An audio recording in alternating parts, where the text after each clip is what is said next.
Bistado ang operasyon ng mga scam hub sa 3 bahay sa Bataan.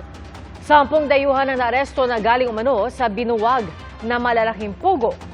Saksi, si John Consulta.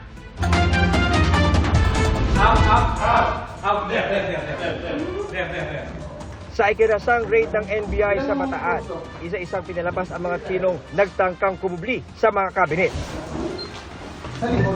Cellphone. Mobile phone. Ang isang Chino naman, di na nakapagtago, nakumpiska ang hawak na cellphone.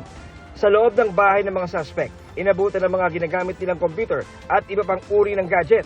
May satellite internet system din ang grupo para di na gumamit ng local telco at makaiwas sa pag-trace ng mga otoridad. Pero ayon sa NBI, dumiskarte sila para matuntun ang sinasabing small pogo hub ang naging susi raw sa operasyon. Nagkamali yata sila nun kasi yung may-ari nung inuupahan nila, yung anak dating NBI agent. Ang asset natin dyan, Chinese din, na ayaw na merong ganyan. Ayon pa kay NBI Assistant Director Noel Bocaling, galing ang mga dayuhan sa mas malaking pogo na naghiwa-hiwalay para sa pagkapatuloy ng kanilang operasyon. Yung kaso nila Alice Guo at saka yung mga sa Porac na na-dismantle ng PAOKSI. Nung dinismantle nila yan, marami dyan sa mga nandiyan na nakatakas din eh. Yung mga nakatakas. Nung tumakas sila, hindi na sila nag-amo.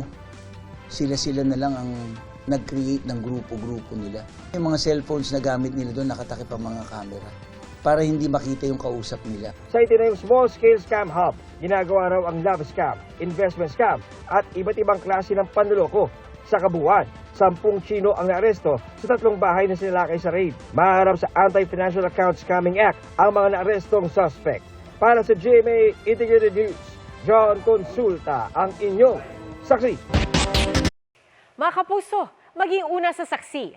Mag-subscribe sa GMA Integrated News sa YouTube para sa iba't ibang balita.